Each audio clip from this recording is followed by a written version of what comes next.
It's like defining that clear goal of like, where do you want to do and where do you want to be and what is that? And once you have that clear goal, it's like the winning and losing along the way doesn't matter as long as you get to that goal. I love talking to you about this because it's not a cockiness. It's just knowing yourself and knowing what's going on and knowing the situation and how to be present and to use it to your advantage. Don't think what you should do. Know what you want to do. Like know what you need to do. Like, you know what, if I really need some interaction with people, you go out. You feel it deep down if you really want to go out or not. And a lot of times the real answer is like, I don't need them or anybody to validate what I'm doing. Like I know what I want and I know what I need and here's what it is. And then and you start living that way and it kind of like the goals start to set themselves. Like it just starts to become more clear. And the more you do it, the easier it is to define those goals and wrap things around them. Welcome back to Max Out, everybody. I'm Ed Mylett. This gentleman to my left needs no introduction, but I'm going to give him one anyways. And it would take 20 minutes, maybe like 20 days if I listed all of it. So here's what I'll just tell you about him. 3-time Olympic Winter Gold Medalist, 15-time X-Games Gold Medalist, and 11 ESPY Awards. Only guy ever to win a gold medal in the Winter and Summer X Games. And then also, he made it all the way up. This was interesting to me. He made it all the way up to number 2 on Business Week's of the 100 most influential athletes in the world. Pretty big deal. And then was also on Forbes magazine list of 30 under 30 too. So this guy's accomplished so many things. And this is from a young man who started out was a very young man with 2 open heart surgeries. Most people don't know that about you. So this guy right here is Shaun White, everybody. Thanks for being here, Thanks brother. for having me, man. This Good is to awesome. have you. We've been talking about doing it for a while, and so he's been skating earlier today, and he said, I'll crash down at your house and we'll do this. No, it's perfect. I skate up the way, maybe an hour away, so I just popped through. I'm glad you popped by, brother. I'm super excited about it. All right. You know how impressed I am with you and how much I like you. I'm grateful for our friendship. Oh, but thank you. Let's talk about a few things with you. I want to go back, because everybody, you're really an icon. I mean, you're a sports and cultural icon. And so, you know, everyone listening to this or watching this pretty much knows who you are, but I don't think a lot of them know the whole story. I thought, frankly, like, because of snowboarding, I thought this guy probably comes from a really affluent family because it looks to me like an expensive sport, right? It's a pricey sport. I mean, snowboarding's tough. You got the equipment, you got to get to the mountain somehow, lodging, food, everything in that bubble of the resort's really expensive. So how does your mom is a waitress? Your dad was like really work with his hands. Like literally digging ditches and holes for the water company, right? So how does a family like yours end up getting you into this sport? How'd that even happen? You know, we just kind of made it work. I just remember at the time, any big expenses, like we didn't go huge on Christmas and on these things. Like we didn't need the gifts. We just spent the money on trips. So we would take like a big family trip together up to the mountains or go to Hawaii or somewhere like that to surf. And my mom, you know, comes from that background of like how to stretch $1. So you know what I mean? Like we're flying to Hawaii, but we're taking like 6 stops to get there. Like, you know what I mean? Like we're rushing to the front on Southwest because it's not assigned seats. We made it work. Or we would wait till there's a big sale on tickets, stuff like that. So like my mom had that like kind of can-do attitude, and my dad was always like, you know, going with the flow, and he was able to like go do those sports with us. So it was amazing for me growing up because instead of having my dad like yell at me from the side of a field somewhere, he was like riding with me. Doing it with you and your brother, right? And talk about having something in common. And then slowly, like, you know, my brother started snowboarding. I had to do it because he was doing it. He's like 7 years older. And then my sister started, then my dad, then my mom. So it became like our family thing together. So cool. One of the things about you that I learned is like, this is really like, it's your story, but it's like a really cool family story about what your family sacrificed to get you there. But dude, you started, is this right? Were you skiing at 4? 4, yeah.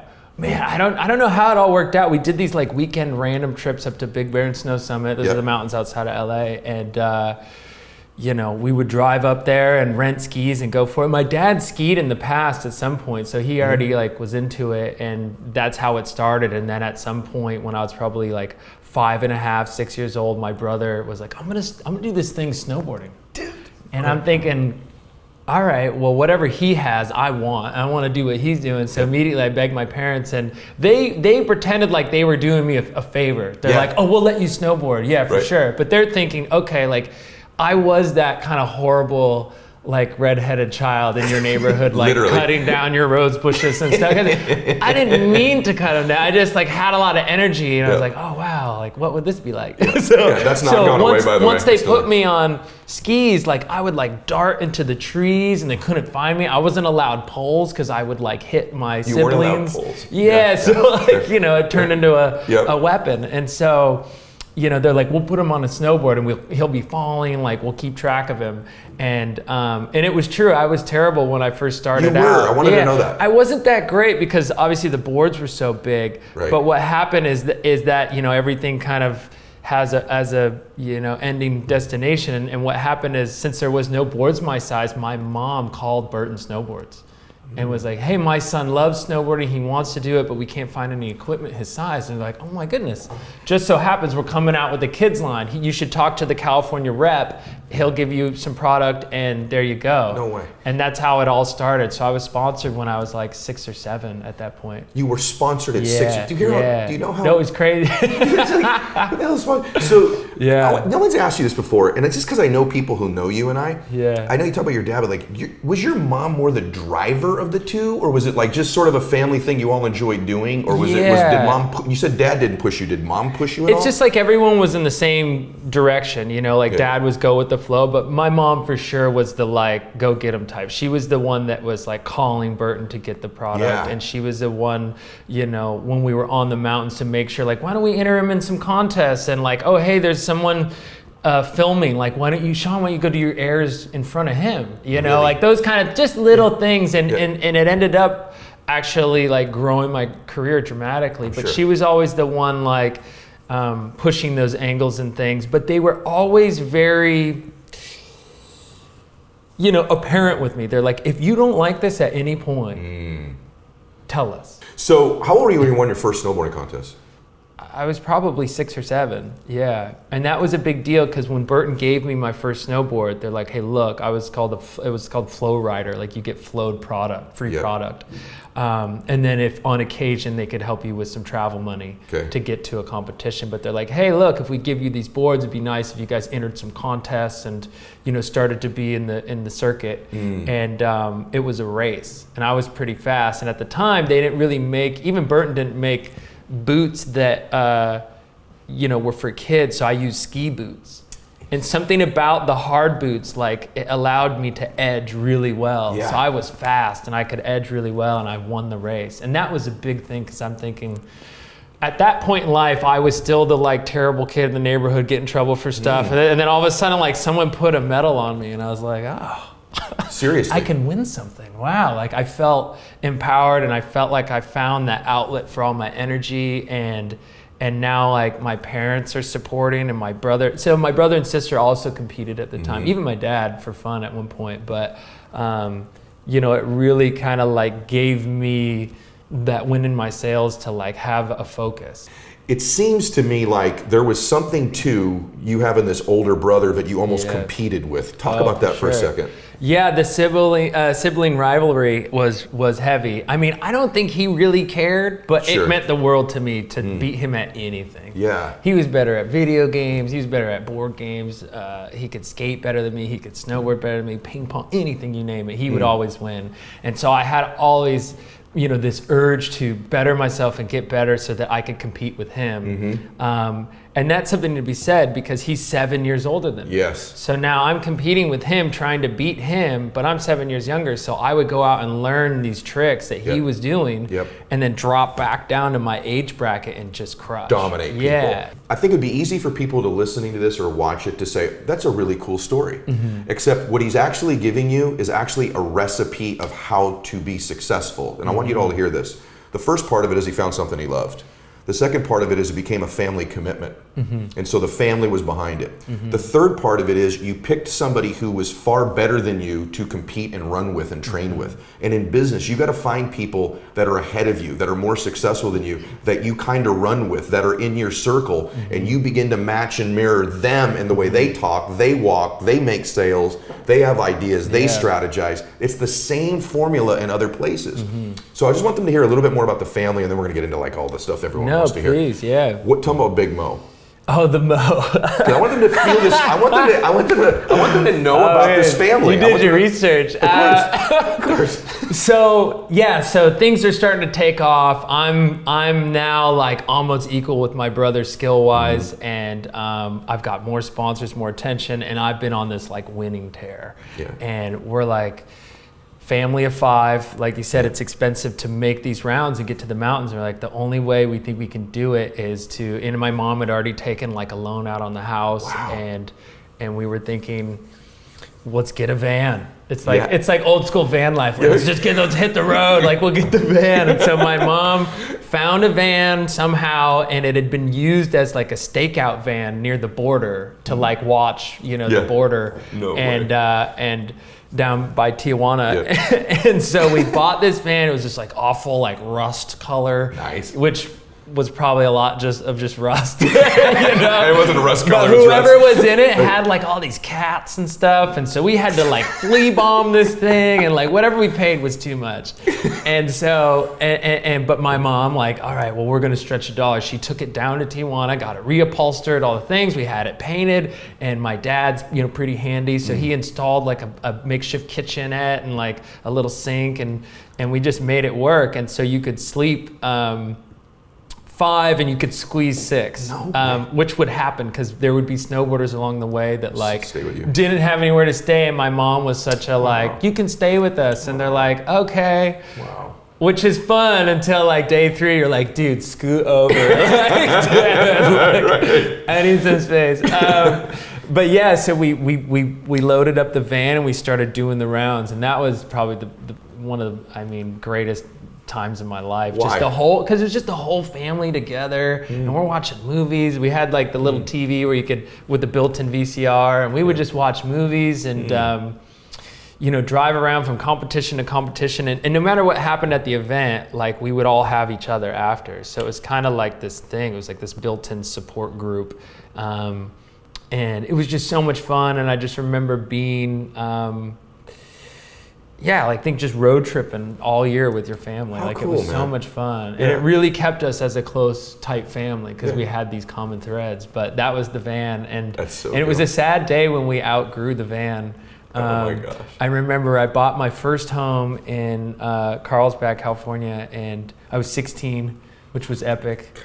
And it was fun. The only reason I bought there is because the school I was attending said that, I was like, hey, I need extra help with my schooling. I'm traveling. Like, I need to make up these tests when I can. They're like, this list of sports that's tennis, ice skating, horseback riding, like, we don't see snowboarding on the list, so we don't find your sport legitimate. We can't help you. And I was like, really? That was Torrey Pines High School. And so I ended up buying a home in Carlsbad and then qualifying for the new school district up there. Here's how illegitimate I can buy a house. Yeah, well, that's what was so crazy. I was like, are you guys sure? And so I ended up, buying the house there. And then can't believe I'm going to tell you this, but we knew it was the day to get rid of the motorhome because like we parked it at this, it was a beautiful like beach community. Yeah. And like somebody had saved up their hard-earned money, and they're like, we made it, baby, we're in the beach community, and they got this van parked big Mo outside.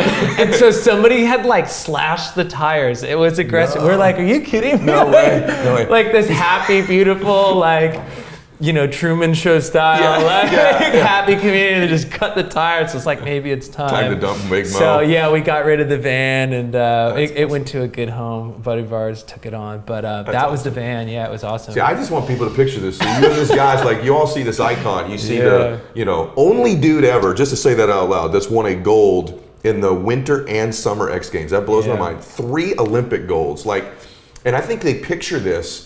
And then to find out, this dude's rolling around in Big Mo with his family, right? Like, your mom had to mortgage the house. Your mom was a waitress. Your dad was a working man, like blue collar. Like, this is such an amazing story that I don't think most people know these elements of it. And also, many of you are in this stage of your life where, like, you're living in a Big Mo. Like, you're an entrepreneur trying to make your dream come true, and you're like, I know what it's like to have the fleas infesting, and I'm not living where I want to. I'm not eating the food I want to. I'm struggling. I'm behind.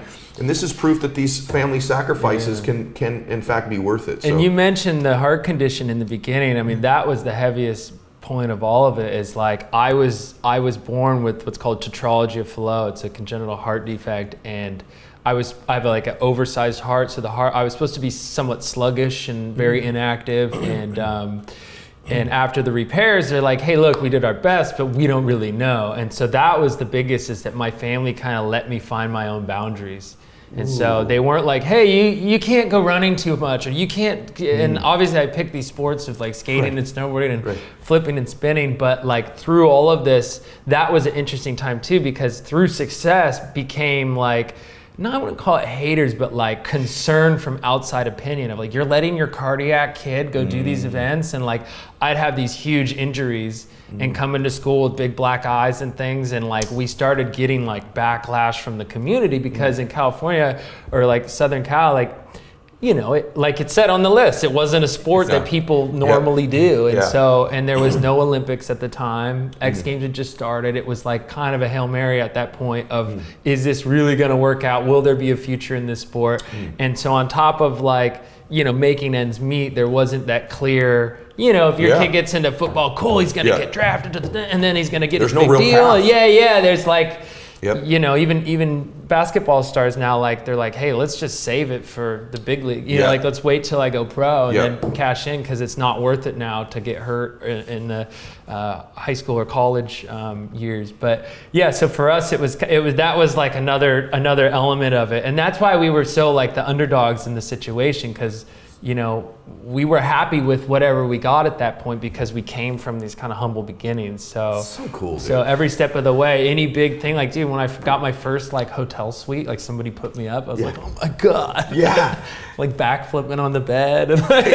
You've said some other stuff too. Like, I think like, man, like, you know, a lot of people that listen to this have different businesses, and many of them don't have business. They're employees or they do different things for their career. But like a lot of them that are listening do, and like there's no clear path. What's really cool about your story was what you just said. I had never thought about it. There was no real clear path. There's no clear path. That's amazing. But we knew. We felt it deep down. We're like, look what skiing has done.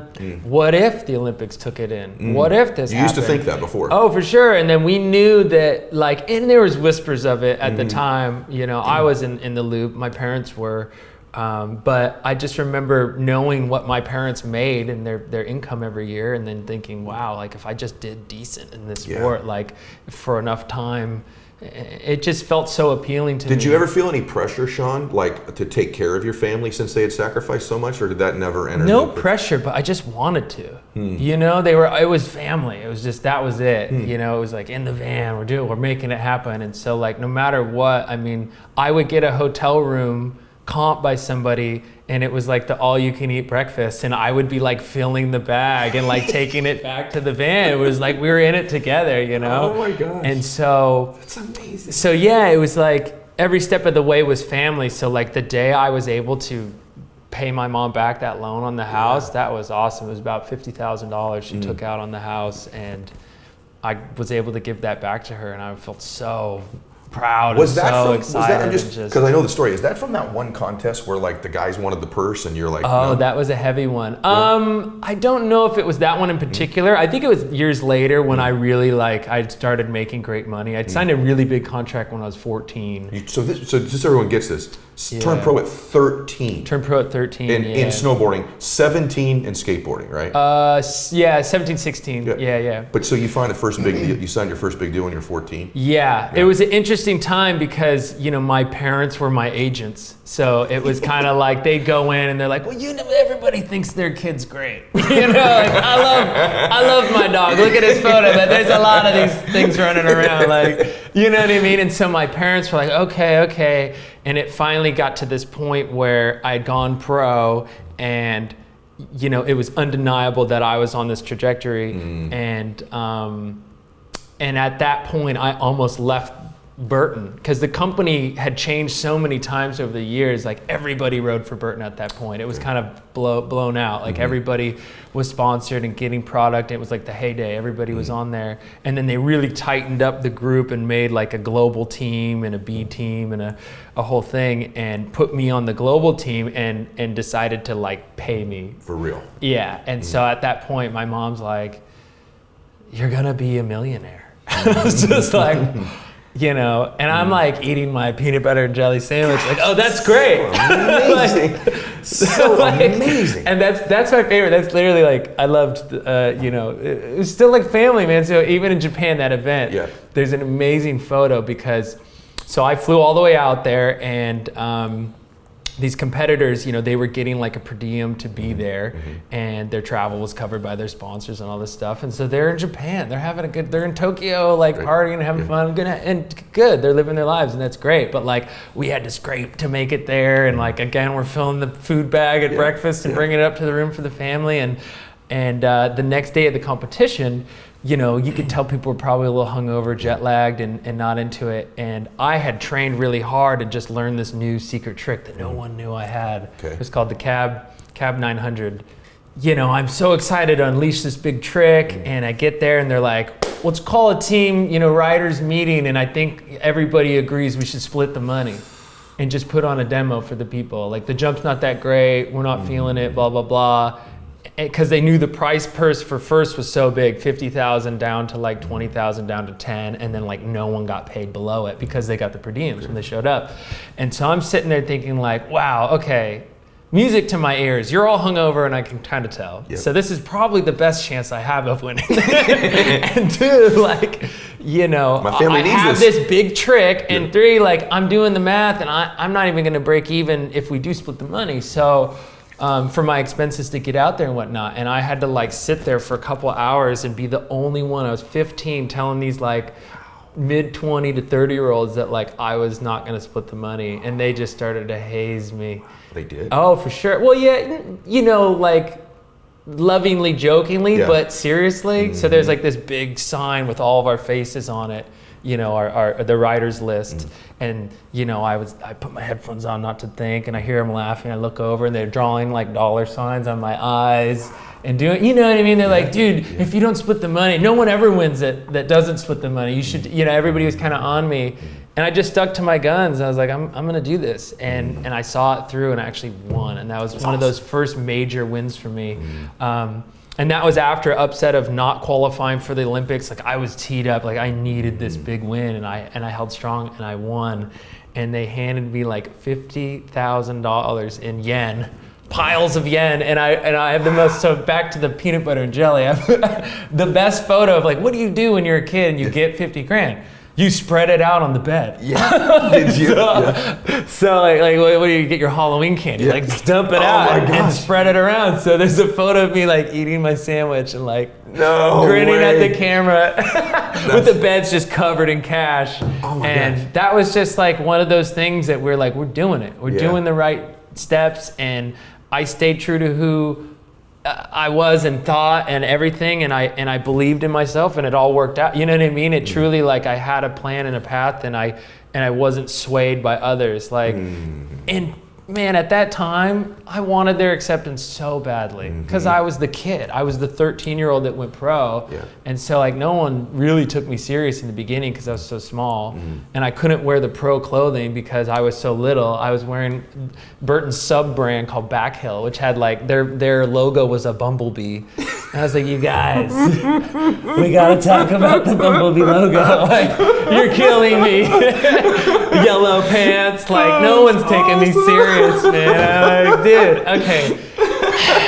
So finally, like I had my growth spurt and I could wear the cool guy clothes and like, and then I won. And that was like a real big turning point. That's a great story with all kinds of points there. Everybody trying to get you to conform. And for sure. So he knows this, but like I'm a psycho. So like I love when I'm around someone world class, I want to know how they think. So I've already picked your brain on this stuff a few times, but I want to go through just some stuff you take for granted that you do that I don't think is normal. So especially in the mental part of your game. So talk for a second about, if you don't mind, I don't mean this as a negative thing. By the way, your brother got married out on this beach. And it's tripping me out. And your brothers, obviously you guys are super close. And of course. But you did tell me there's sort of a difference to you about being able to compete in practice. And then being ready for the big time, for the actual competition, and that there's a difference with certain people when it's time to compete. And you're really good when the cameras are on or when it really matters, and some people aren't, right? You sort of said maybe in your brother's case that he was unbelievable in practice. But incredible, But for some reason when it was competition time, maybe not his A game would come out. True or false? Very true. You know, it was just that weird separator. Like he was so talented and he could do any trick for fun, and we're cruising around the mountain. But like when a head guy at one of our sponsors would show up, because he had his own sponsors and whatnot, and like that guy would show up, like, let's take a run, and it was like his moment to kind of show off for the sponsors or whatever, and he just would crumble like out of nowhere. I'm like, what happened? He's like, I don't know, like fully crumble. And same with the competition. He'd be killing it in practice, and all of a sudden the contest started and he just didn't have that ability to like push it over the edge. And for some reason, for me, it was always like that defining moment where I was like, oh, you're gonna film it? Oh, we're gonna, something's on the line. It's like the pressure's on the line and I would do better.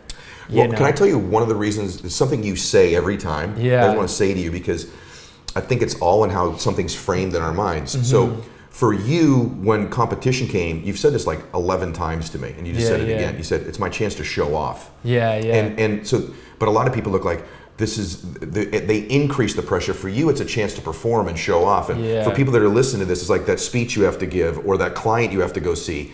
All your preparation is led. This is a chance for you to show off. The pressure's less then, right? There's more pressure, frankly, practicing because it's boring and it doesn't matter. But your mindset of what competition means is different, bro. Like, for sure. One of the separators is, the dudes you're competing against, they're scared as shit when they're in the start gate, and you're like, I get to show off. And the other thing you say I want you to talk about is, you kind of win either way, even if you lose. Oh, that's a big one. So this mindset thing of yours is amazing, because it's a meme on social media. I either win or I learn, but like most people don't live it. Tell them what you mean by you're going to win probably either way. So this is important to deal with winning and losing. Well, it's like defining that clear goal of like, where do you want to do and where do you want to be, and what is that? And once you have that clear goal, it's like the winning and losing along the way doesn't matter as long as you get to that goal. And so I look at it like, if I show up to a competition and I win, great. I'm on the right path. I'm doing what I need to do, but it's not time to celebrate too much, because things can change, and I'm on the right trajectory. I need to keep going. And then if I don't win, or I get second or third, or I don't even do well, it's just this wonderful, like, here's where you need to be. And every single time I look at it as like, great, now I know exactly blueprint of like, that person that beat me did their best run. That's all they have. There's nothing in their back pocket. They put their whole cards on the table. Now I gotta just beat that. And so it gives this it makes that goal at the end so much clearer, because you're like, wow, okay, this is what we're playing at, and this is how we're gonna get there now. And it's so much better. I mean, man, I was so thankful for so many losses in my life. There was an X-Games where I showed up, and I'd been injured the year before, and I'd won, came back the next year expecting to win, was teed up to do it, won qualifying, got injured during the practice for finals, and sat it out. Came back the next year thinking, oh, I'm gonna win this thing. Got smoked. Best thing that ever happened to me. Oh my goodness, I got smoked, and I was like, okay, great. What is the guy that won doing? He was doing these things called 1080s. So he was doing what's called back-to-back 1080s, one into the next. And for people that don't understand the tricks, that it's just degrees of rotation. So 180 is a half of a circle, 360 is a full circle, all the way up to 1080. And so I'm like, perfect. He's doing that, then all I need to do is work on this. And I upped my bar and my game and my level of where I wanted to be, and then did any little step to get there. So it set the goal for me, and then I just needed to make the steps up there. The next season was 2006, the Olympic season. I'm so thankful it was that time. I mean, you couldn't have played it better. I had the motivation, I saw the goal, and then I knew how to get there. Where if I had just been winning, it would have been harder for me to just kind of like maintain that like winning streak. There's something about winning and then continually winning, because it's a fine line of like trying to better yourself because you're already at the top. But when you get that upset, it's like a nice, like, oh, okay, here's where we need to be. See, this is so cool, because it's rare in life that you get to get inside the brain of the best of all time at something, or someone that's world class. So for you to articulate, think about this, if you had to compete against him, number one, he's very clear about his goals, number one. Number two, he thinks he gets to show off when he competes. Oh yeah. And third, he wins either way. And so this is pretty important for all of you to listen to. This is how you become the best at what you do. These are the mindsets you have to adopt in your life right now, in your business, in your career. These are the same exact patterns. There's another thing that you just said in there that you said to me on the jet when we flew back. I just want to say it back to you because I love this belief level. And you said to me, because you just said it right there too, but elaborate. If another dude does a trick that you see that you can't do right now, how's your brain work when you see that? What do you think when you see him do that, or her, I suppose? I mean, usually I immediately like break it down of like, okay, what did he do, and then like how hard would it be for me to do it, and what would it mean to get there? So I'm not going to go try his trick. I'm going to go try all the tricks around that trick. So if he takes off a certain way, I'll just sit there all day doing that one takeoff. And then if he, tricks are built off of other tricks. So if he's doing a front flip, I'll just sit there all day doing front flips. Now I got his takeoff, I got the front flip. Okay, how did he land? Okay, that's similar landing to this trick. So then I'll do that all day. The whole run is the air he did, the flip he did, and then this, and then I put it all together. And I break down each little piece and then I put them together. But it's awesome to get a blueprint of what somebody's already doing. So a lot of my stuff I've tried to train in secret at times because I don't want to just post it online and have like, here's what I'm doing. But then again, you have to do it at certain competitions. But I love when people are pushing the envelope. That like motivates me. It does. It really does. Like I see somebody doing something and I go, oh great. Like and not only that, I don't want to just copy what they're doing, but I'm going to make it my own. I'm going to do it and then do it in a way that I would do it. I love that. The other thing that you said this to me, you're like, well, if he can do it, I can do it. I'm just going to do it better. Sure. And I think enough people, you know what I mean? Like, but you take that for granted, brother. I think a lot of people need to know this. Like, if another person's doing something, you could do it. So if you see me or someone in a business, or whatever, if they're doing it, his automatic default mindset isn't, I see the trick, I can't do that. It's literally something I say to myself every single time I'm about to drop in. So same idea. The guy in front of me drops in and falls, perfect. Blood in the water. Like, what do the judges see right before my killer run is somebody falling? Great. In comparison, it's like watching a bad comedian and a great one. You're like, oh, that guy was really good. Maybe he wasn't even that good. He was just much better than the last guy that came on. So great. And then if the guy lands a run, if he did it, I could, you know what I mean? I watch it and I go, oh, well, man, like, if he can land this under pressure, then obviously I got this. And it all kind of like, it's ways to like bring it down to a normal level of like, a doable sense. Yeah, you set all your mental games up, Shaun. I caught this when we were talking the first time. You set all your mental games up where it leads to you winning. That's what, no, there's not a door out where you don't win, even if you don't win. I think it's amazing. So if the guy nails the trick in front of you, like if he can do it, I can do it better. And if he falls, you're like, perfect. So you literally, this is something you do unconsciously. I think it's a little bit of the separator for you other than the freakish practice and stuff. But that's another little thing I want to talk about. Hope you don't mind us layering all these things in there that I love about you is you've kind of learned your own preparation routine. Meaning, I think you've told me you used to over practice almost a little bit. So could you, this is important for no matter what their career is, you found your ritual, if you will, for preparation. So just talk about like the little bit of the tweaks you've made on that over your career. No, it's great. It's something that really came in later in my career because I would show up to the mountain. They're like, you got an hour and a half of practice. I'm the first guy there. I start doing my runs and my laps and I'm young and I got all this energy and I'm going and I would do my run perfectly. I'd get warmed up, then start hammering out my run and do the exact run as many times as I could before the contest started, thinking, great, I did this run perfect 20 times. I'm ready for the competition. Always fall. Always tanked it during the contest. And I'm sitting there like, man, I just nailed it so many times. Like, why? Like, I was so ready. Well, it's because you just did it 20 times perfectly. Of course there's gonna be, we're human, like there's gonna be an error in there. So then I thought, well, if I know after I warm up, I'm good for 20 solid runs, let's practice less. So then I now show up and I go, okay, cool. Like I'm gonna show up with that 30-minute warm up. And then after that, I know I'm gonna land my runs because I'm like the hottest I'm gonna be all day. I'm not tired. I've just hit my like warm up streak and I'm gonna do it. And so I watch people all the time go up there and they over practice. And it's something that I noticed Tiger Woods does in a way. I was watching a video and they were describing his mentality of things where he'll like step up to the ball and he'll like look at the ball, look at where he's going to hit it, look at the ball again, then hit it. And if that routine doesn't work, he goes back and starts the whole system over again. So it's kind of the same idea of like, you can overthink it, you can overdo it. And if you know a system of like how to, okay, I get to the ball, I look once, ball, look, boom. Like, that's the system you want to follow. So now that I know that works for me, I show up. What happens for you? I'm curious. So now you're in the starting block. Yeah. Am I saying that right? Yeah, the start gate. It's the start gate. You're at the start gate.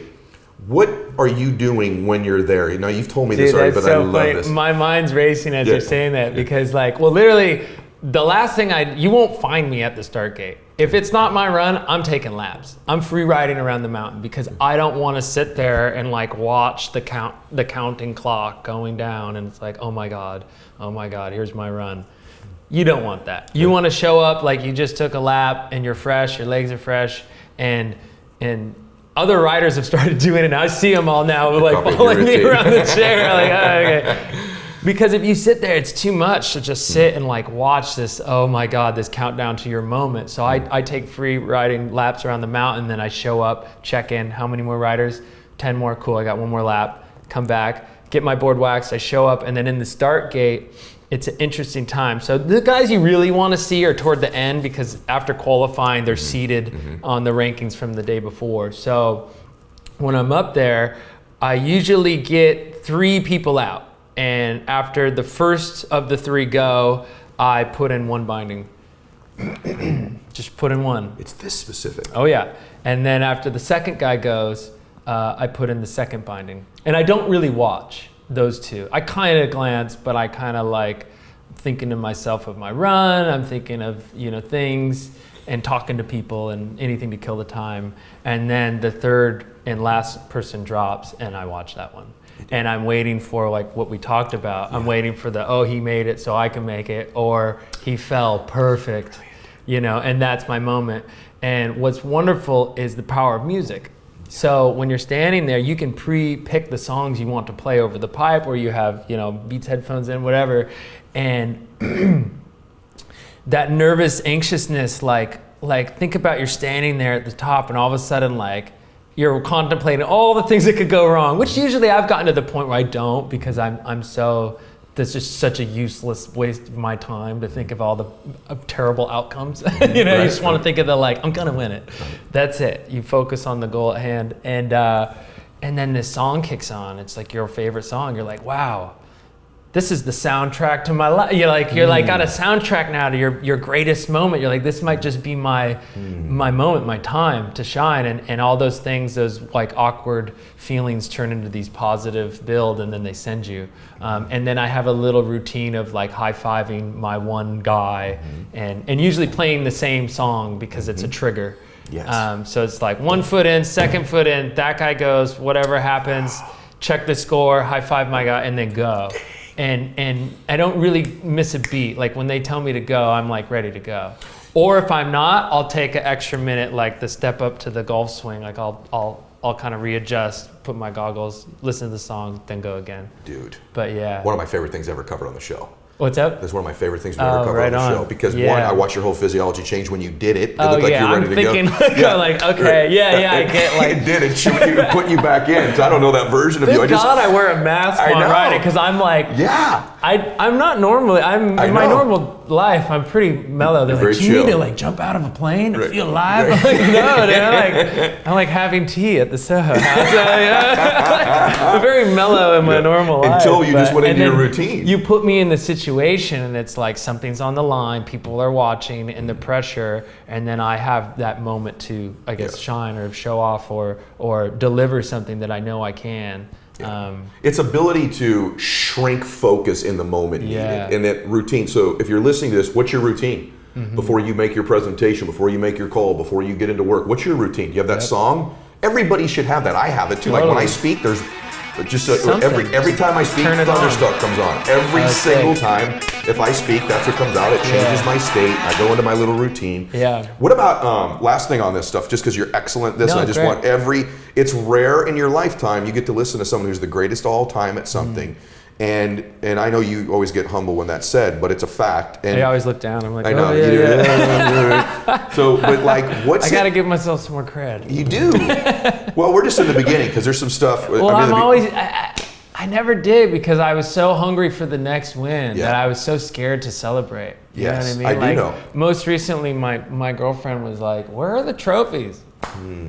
Where are they?" I was like, "I don't know. They're in storage somewhere. They're in boxes." She's like, "So you worked so hard for these things, and you don't even like look at them or like where are they?" And I was thinking about it. I was like, you know what? You're right. Like, let's put. There's so many boxes. That like I pulled them all out and like tried to fill our one room at the house with stuff. But it's so funny because I never really took the time to enjoy the wins as well. And that's my new stage of life. It's like, what got me here won't take me the rest of the way. And now I need that reassurance of like, man, I've done so much. Like I can't. That feeling of like hunger to like, oh, I need it doesn't work for me. It's more that like, you know, I want to pursue this and that's my goal because I feel great about myself and about my accomplishments and I'd want more now. There's a perfect lesson there, bro. I always want to say something like, I love that you said that because it's honest, number one. And people listening to this, I want to say something to you because it's happened for me in my career too. If you're early in your career, you know what? It's okay to be motivated by loss and fear. There's nothing wrong with that. Like that's a driver. Oh, for sure. But after a while, if you keep pushing the same mechanism on yourself, it doesn't work anymore. I'm watching it with Tiger right now golfing. He's a different guy. It's like he's actually enjoying the game. For sure, He's smiling, he's laughing. It's like I look at him, I watched him this weekend, he's looking around and he was looking at this little boy and laughing. And the old Tiger would be so the whole time. And I think he's like, no, this stage of my career, the whole grind thing won't work anymore. He grinded himself out of golf almost mentally, right? And I think back now he's sort of celebrating the enjoyment. It's like you want to win because you're running up the score, obviously. Reminds me, by the way, go ahead. No, I was going to say that's a hard one because when you're grinding, it just feels like a deeper grind. It feels home. You're like, no, I just need to really grind. Like I need to really dig in deeper and make that loss and hurt and whatever into a positive motivator to win again. Because it's your recipe. Yeah, but you've just dug so deep that you can't pull from there anymore. And that's an eye opener. I mean, I hit that point after the Sochi Olympics. And that was hard for me. I was sitting there like, you know, at that Olympics, I had the highest score of the night was my qualifying run. I was like, why did I do the easy run? Like, you know what I mean? So many thoughts going through my head, but I was literally holding the winning cards. I just couldn't play them. I just couldn't do it. I couldn't get myself to do it. And that was the hardest thing is after that Olympics, they're like, so can you do another, whatever? And you know, maybe his age, maybe it was this, whatever. And I'm sitting there thinking like, if it were physical, it'd be so awesome and so easy. You can easily go do more push-ups and sit-ups or get a better trainer to motivate you. Like, but to get your mind right it's a whole nother battle. And so from that point on, I started this process of like, oh, should bring the medal, like, you know, be thankful and appreciative of today and what you're doing, and that in turn will bring more motivation later on. Yeah, you can't fool yourself when you've won that much, right? For sure. There's a role model for this too, by the way, who you know, which is Brady. I watched Brady last year. It's the first year he didn't go to their non-mandatory mini camps. First year he didn't grind. He's like, you know what, this off season I'm on a vacation with my family. I know the mental break I need to make. And I remember even me thinking, he's slipping. He's losing it. And then he comes back and wins another Super Bowl. So he's evolved that formula a little bit over time. So I just want you to know there's validation for what you're doing. I like hearing and Tiger's winning again in the same way. So but the other way, he was so crazy with his awards. I just need them to hear this. Did you really dry clean your gold medal? Is this really true? My mom did. So we were, so my mom, man. So I'm 19. I got a gold medal. I'm running around doing the talk shows and doing all this stuff. People are like, let me put it on. Let me check it and touch it. You know, and by the end, the ribbon that was attached to the medal was looking pretty grimy. Like, unfortunately. And my mom, you know, I can't find it. I'm like, where is it? I'm calling my friends, like, you have my medal, right? And they're like, no. And I'm calling around. I'm trying to find it. And she's like, oh, no, I dropped it off at the cleaner. And I was like, what do you mean? She's like, oh, it looked dirty. I dropped it off. Oh my God. And I just remember going like, oh my God, like you can't get, you can't replace that. Like So I'm in a full panic. I was like, all right, well, which cleaner?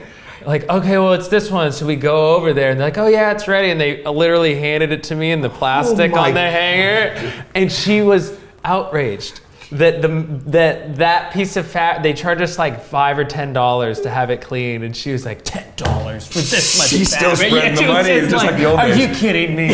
Come on, taking an air freshener. You know what I mean? Like, I was like, that's what you find bizarre? Oh like, my gosh. Yeah, so I remember like, okay, we gotta get a better place to keep Dude, this. that's one of the greatest stories ever. I wonder how many people that have gold medals have dry cleaned them. I don't think. For sure. Because like, I just never forget getting it handed to me in the plastic like little hanger. They did a good job. Dude, it was clean. You're nuts. Your mother is nuts. I love that story, brother. Yeah, it was a good one. Okay, couple more things. I'm enjoying this so much. I'm making you go a little longer because it's too good. No, it's good. Thanks for having me. This has been fun. Oh man, I'm loving it. So you, do you get scared?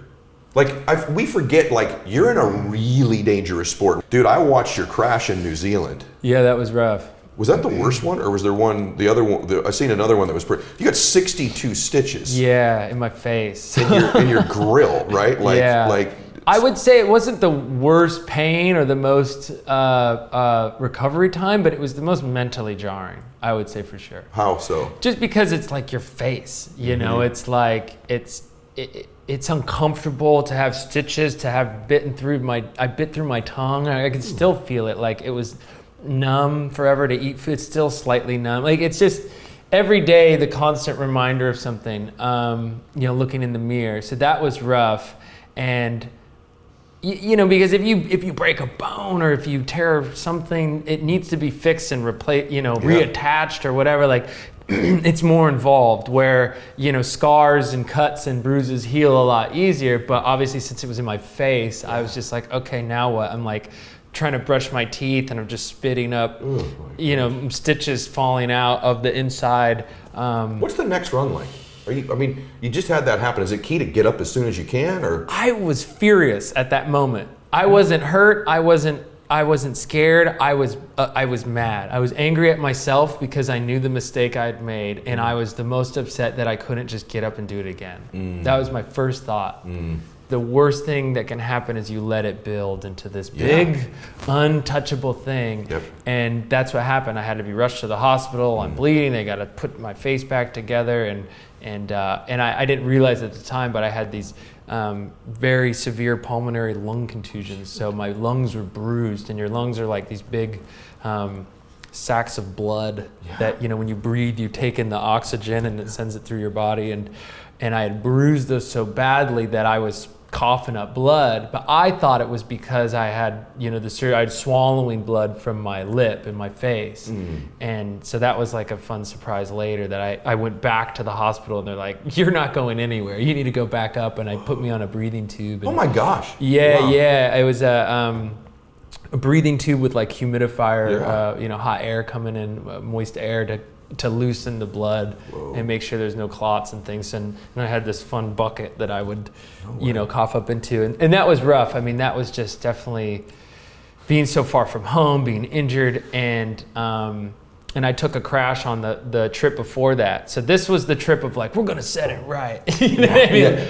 Heck with last trip, this is this trip. We're going to make it happen. And so everything was going perfect, beautiful day. And then boom, one wrong move. So you had back-to-back deals. But I don't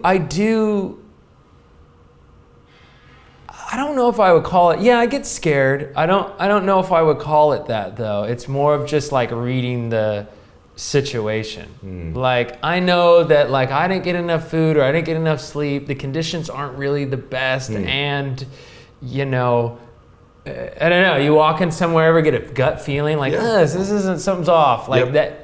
I walk away all the time. You do. You just and won't people jump don't realize that. A lot about me and the longevity of my career is because I walk away a lot.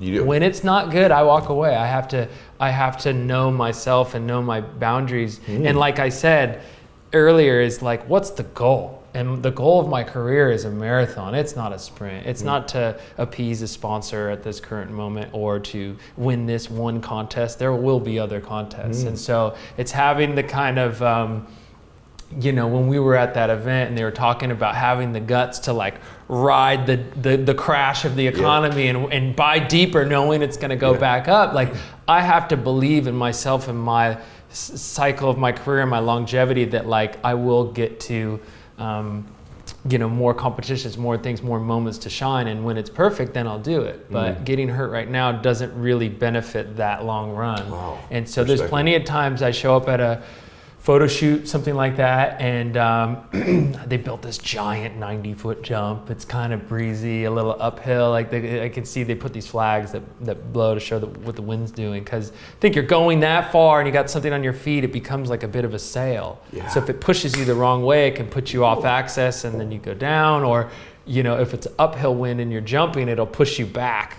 Whoa. So you don't go far enough. You hit the top and then you bounce down to the bottom. It's like there's a lot that could go wrong. The time of day. It was hot in the morning when we were hitting the jump, and the sun dropped behind the peak, and now the snow has cooled down and hardened, so it's faster. Like, there's all these variables that go into it, and so when I'm not feeling it, I walk away. And the tough part is when you get, you know, at that photo shoot, there's like 6 other young up-and-coming riders like, my moment to shine up, you know, to one-up Shaun White. And you got to be strong enough to know, like, cool, go for it, man. Like, hey, have fun. I know me, and I know I'm not cool with it, and I'll, you know, if you maybe hit it and whatever. And a lot of times they get hurt, unfortunately. They do. You know, yeah. And you'll walk. They don't know their boundaries, and they're so eager to try and please and try and, you know, get that leg up that they're not really seeing the full long run of it all. Do you think, be honest too, yeah, this is a hard one. So in golf for a while, Tiger Woods had this kind of intimidation factor. Yeah. Where, I don't know if guys just thought, I got to play even better than I really am to beat this guy, and maybe they extend themselves too far. Yeah. People pay the Patriots, it seems like they make more mistakes against the Patriots than they do other teams, right? I've seen it happen with Federer or even Agassi, one of your heroes in tennis, right? When they play these guys. Do you have Dale Earnhardt Sr. had that in NASCAR, the intimidator. Do you have a little of that, if you're being honest, in snowboarding, like a little of an intimidation factor on guys? I know that's hard to say on camera, but I'm curious. It's interesting. I mean, do you think about it? I do. It's a factor. You have to factor it into that's a part of knowing your competitors and knowing what's going on. And it's like, I remember reading Andre Agassi's book, and it was perfectly said where, like, the, you know, whatever other tennis player he was about to you know, be in the match with would walk out and he'd get the cheer. And then Agassi would walk out and get the cheer. You know what I mean? It's just showing, it's a subtle reminder of like who people came to see and what's going on. And not that I try to, you know, it's so hard. I love talking to you about this because it's not a cockiness. It's just knowing yourself and knowing what's going on and knowing the situation and how to be present and to use it to your advantage. But yeah, when I step up on the snow and I know that I'm going to get the cheer and I know they're going to hear that, and I know that, you know, when I show up and do certain things, it'll put them in a mood of thinking that they have to go for it. And then at that time, I just put in an easy run. How much of it do you have to visualize? Like, how much is visualization a part of what you do in both sports? I think it's huge. And I love that you touched on the other things that I've done in my life, because I started with the template of snowboarding and then took the same ideals and applied them to skating and then to music. So like when I was at the top of my game in snowboarding, I was like, how did I get there? Okay, I'd show up and I'd lose, see what the best guy was doing, and then work on those tricks that are winning the event and work my way up to them. You know what I mean? And then the same thing happened in skating. I was at the top of my game, then I started at the bottom of the barrel again and applied the same sort of attitude of like, oh, well, you know, what tricks is he doing that's winning? And that even got me in a little hot water because they're like, you can't do that trick. That's so-and-so's trick. And I was like, well, what do you mean it's his trick? Like, you know, I get a bit of understanding of like, you don't want to copy somebody's run, but everybody's trick is from someone else anyway. So it's like the progression of the sport. And in order to learn his trick then brought me to the point of learning an even better trick. So it's a stepping stone on my path. It's not about taking his trick. And I worked that all the way to the same situation. So when it came to music, I formulated a plan and I had a goal of like, okay, I want to release an album or I want to do this. And then how would I do it? And I took into all the factors of like, well, I'm probably going to get a lot of hate being the fact that like I'm a known snowboarder celebrity in this world and now I'm in this world. So, and I faced that in skating because I was kind of like, not a tourist because I had been in the skate scene, but I didn't compete. And once I started to compete, it changed the dynamic. And everybody kind of looked at me differently and treated me differently. And it just became a new thing. And so same from learning from that, going into music, I was like, oh, well, like, obviously I don't want to just like buy my way in. I could, but I don't want to like, we're not going to have a giant tour bus and all like, we're going to hit the van. I want people to see me like carrying my amp off stage. I want people to know that like, I'm not above the, you know, like I grind it out like everyone else. We want to do the thing. And the only reason we were at Lollapalooza was we were playing this like kids area. Like we went to Lollapalooza and I was like making a point of it. I was like, perfect. I want people to see me there playing this like really, you know, small, timey thing to know that like I'm serious. Like if you want us to play, we'll play because we play. That's what's up. Like we're there as musicians and no gig's a gig. Like we're down. So like loading our gear in and out and whatever. And that sort of mentality brought me there. And what happened was one of the bands that was headlining, it was called the Grove Stage. I don't know, they posted a sign like our art will not be displayed here, and people rioted and trashed their gear or whatever, and it was like out of a movie. They're like, we need a band to play the main stage at 9 o'clock. And I'm like, we're a band? No way. Yeah. Really? So then we pull up and like we got this big slot, and you know every other musician's timed out, so they can't just bump up the second tier act because that's when people know to come to see them. So we got the headlining slot, and I'm standing there. I'm like, all right, this is our moment. And then the same snowboarding mentality kicked in where I was like, it's time to shine. So we turned it on. We had one of the best shows of our careers. And and the funniest thing that happened was we weren't ready for a time slot like that. We didn't actually have enough songs to finish it. So they're like, one, you get that every, I don't care who you are. And even if you watch a rock movie, you're like, if I could be standing there and the crowd is cheering for one more song, like that's just the best dream come true. And it happened at Lollapalooza. I'm sitting there like, oh my God, this is the best. And then I'm like, oh my God, we don't have another song. We don't have another song. And they're like, play the first one again. That's yes, great. Yes, that is great. You know, but yeah, gosh. Incredible time. That's and you know, but I feel like visualizing like what are you gonna wear in that moment? Who's gonna be there to celebrate with you? What's it all gonna? And it's having that clear visual of what you want. And there's a lot of people I feel like that tell themselves what they want, and I need this and I need that, and like it's like when you're sitting at home and you're like, it's Friday night, like should I go out? No, like, and what do you truly want to do? Like, no, you don't feel like going to get dressed and putting on your stuff. Like, don't think what you should do. Know what you want to do. Like, know what you need to do. Like, you know what? If I really need some interaction with people, you go out. You feel it deep down if you really want to go out or not, or do something like.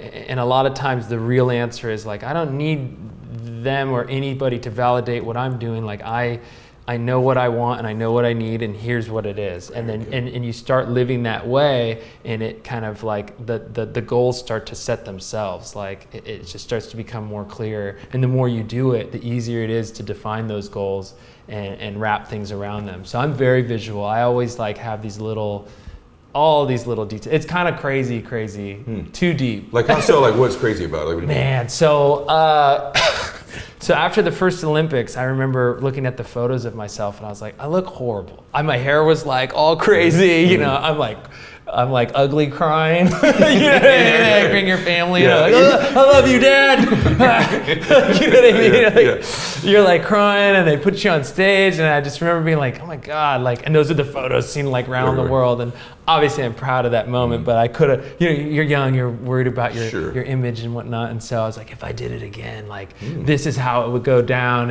and I had all these little plans of like I would take my face mask and like roll it into a headband because it would keep my hair in control. Like I pre-planned every single thing of what I was gonna do, how I was gonna do it, and I got to like relive that same exact day. And this is where it gets weird, is that I was asked to be on the cover of Rolling Stone, and as a music fan, that was like dream come true. That movie Almost Famous came out, and I was like, I'm gonna be on the Rolling Stone cover.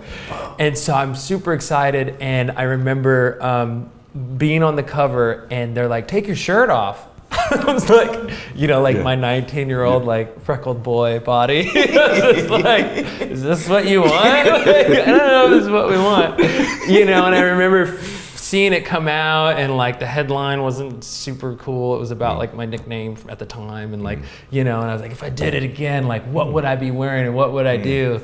And so long story short is I was at the Hard Rock in Las Vegas, and I was walking through during my 21st birthday, and I saw like a big thing with like Slash's guitar from Guns N' Roses, and there's a video playing of Axl Rose, and he was wearing these like crazy American flag shorts. I was like, that's cool. Like, I don't think I could do the shorts. That's a bold one. And it's cold in the mountains. So maybe I'll make some, so I had these jeans made, and the whole idea was that if I can win the Olympics, then maybe the Rolling Stone will ask me to be on the cover again, and then I'll have the jeans. Wow. And it became about, and then even deeper was to be on display in the Hard Rock. There's the full circle. And I was like, well, if I was on the cover again, it's rock and roll, so then it might be a rock and roll history piece. So I literally I had the pants made. Rolling Stone, I won. It became more about like wearing the pants and winning the Olympics, and it brought it down to a fun, achievable goal and level. And so I literally like won the Olympics, got the phone call from Rolling Stone, appeared on the cover in the pants, and then within like the next month after the cover came out, I was on display at the Hard Rock. Okay, that's an amazing story. It was crazy. Like I had, and it all came to be, and it all like.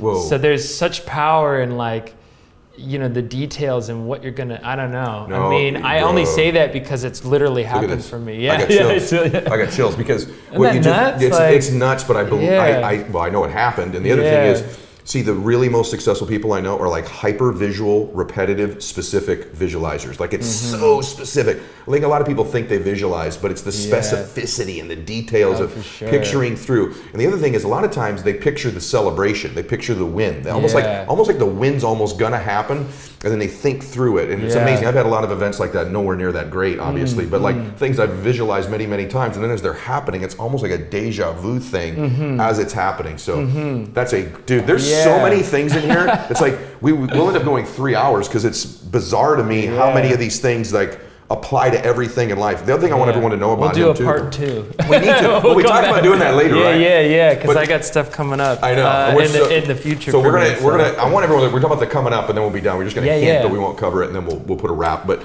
give me one more key thing you do that most people wouldn't know about.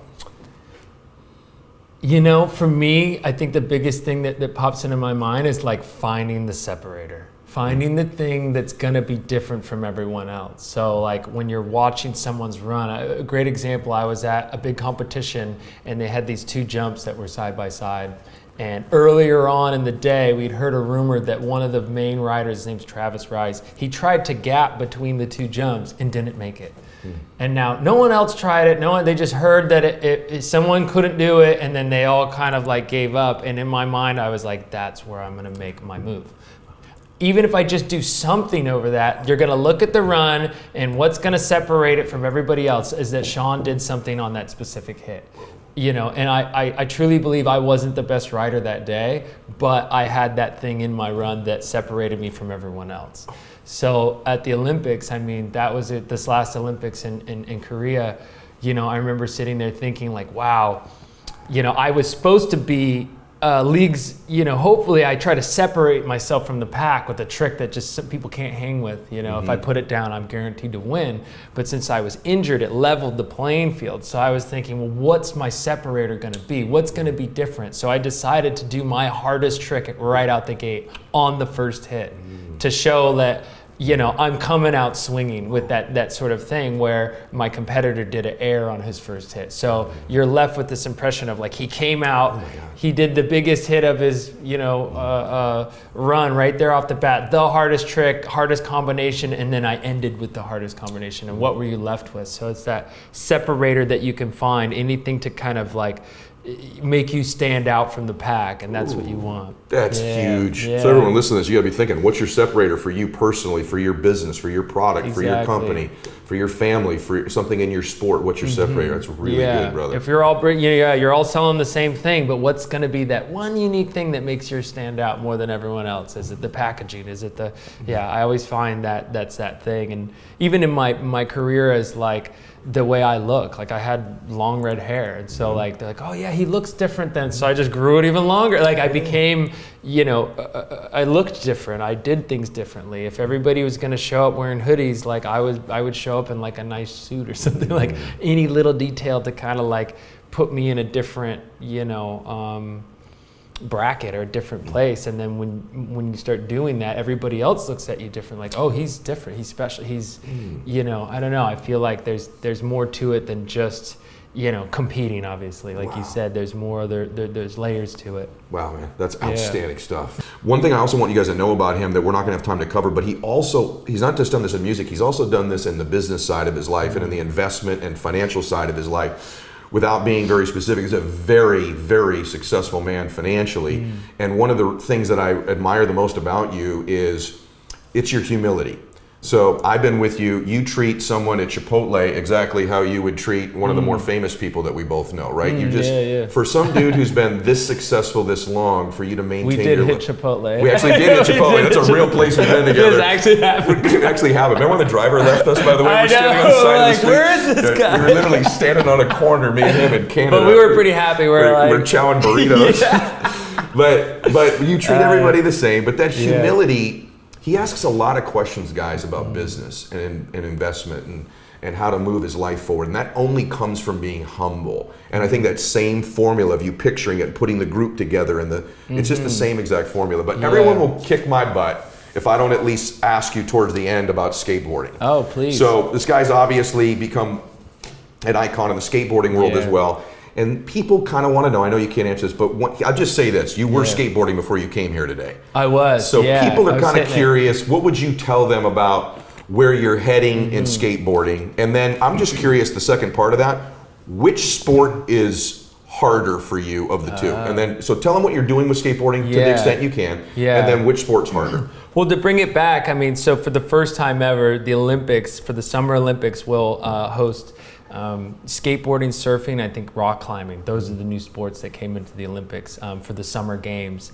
And obviously I'm known in the world of snowboarding from winning, the Olympics and things, and everybody pictures me as such a snowboarder, but in the background and not as much exposure as the Olympics would give you, I'm just as much of a skateboarder. And so my skateboarding career was doing great. I mean, I went pro at 16, and I basically accomplished my goals of winning winter, summer X-Games, and I was at the top of both sports. And I only traded that out because it became so demanding on my body to do winter, summer, winter. I had no stops.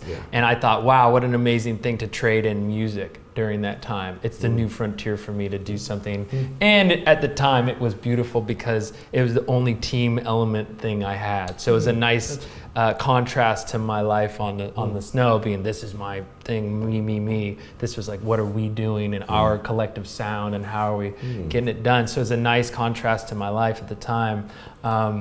And at the time when the skateboarding motivation, like we said, digging from that same place, if I gotta win, wasn't really there anymore. And I realized that from my snowboarding and things. And so I kind of shelved the skating, and now boom, they put it into the Olympics, and it's given me this kind of like win to pick it back up. And obviously picking up something that I don't do as often.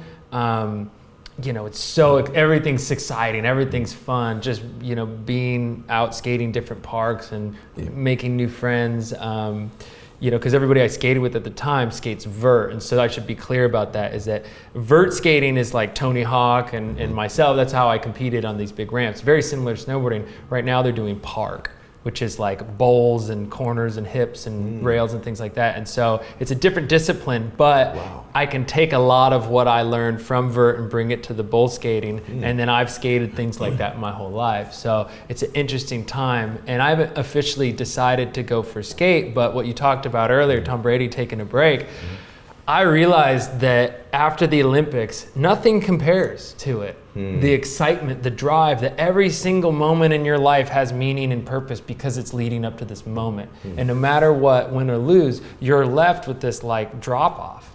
you know, and it's difficult. And no one really, like, you've spent your whole time doing and working at something, and somebody all of a sudden is like, somebody said something to me like, you need to work at chilling. You need to work at being able to just turn it off and chill. I hear that too. And it's hard without being a depressor. You need to learn how to just be calm and be content and enjoy that moment without that goal at hand. And so naturally, I take the season after the Olympics off anyways. And so I've been filling that time with skateboarding. It's been like wonderful. And so I haven't officially decided to go for skate, but I think the qualifying's in June. So at some point I'm gonna either have to... Where do you think the qualifying is?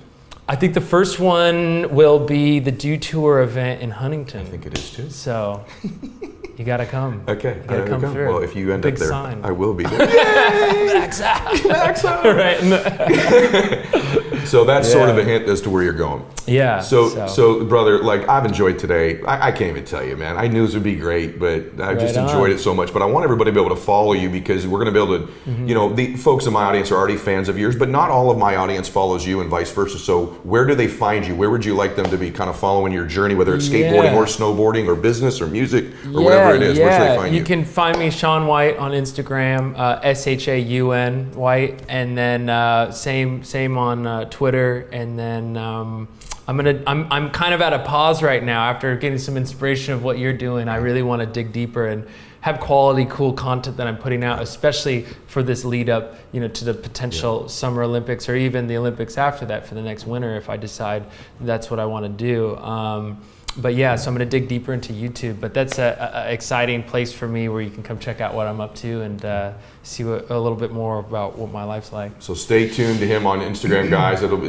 He's posting, but you're going to see a whole lot more in the future going forward. Yeah, so we're teeing up. Thank you, man. Yeah. I enjoyed today so much. I loved it, brother. It's like, it was so wonderful. Everybody, I know you enjoyed today's program. As I always tell you, please share this with people. #1 program in the world, fastest growing program in the world for a reason. And also remember this, every day on social media, I want to engage with you too, at Ed Mylett, EDMYLETT.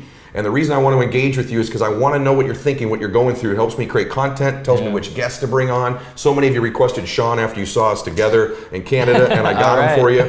And so remember, every day on social media, on Instagram, I run the Max Out 2-minute drill. What that means is in the first 2 minutes when I make a post on Instagram, if you make a comment on there in the first 2 minutes, you enter a daily drawing. Just post, so turn your notifications on after you follow me. If you make a comment in the first 2 minutes, we pick a winner every day. They get coaching calls with my guests, me, my book, Max Out gear, tickets to my speaking engagements. So every day, first 2 minutes, make a comment. Also, if you miss the first 2 minutes, here's what's cool, because you don't always get the notification. As long as you make a comment every day on every post, you can win as well. So if you miss the first 2 minutes, it's 5 hours later, make a comment, you're involved there as well. And if you make one every day, we pick a winner from that group. So there's 2 ways to win. And here's a secret. I usually post between like 7:30 a.m. and 8 a.m. Pacific time, which is 10:30 a.m., 11 a.m. Eastern time. Typically post within that window so you kind of know when it's coming. But again, first 2 minutes or any time you can win. So I love to engage with you there. Again, share the program with everybody. God bless you, and Max out. Hey guys, thanks for sticking around. If you'd like more, click the videos right here. They're exactly what you need to see next. And if you're new here, hit subscribe and become a part of the Max Out community. And tell me what you think about the videos in the comments below. I read all of them every week, and I select winners that get all kinds of prizes, gear, coaching calls with me. Make a comment.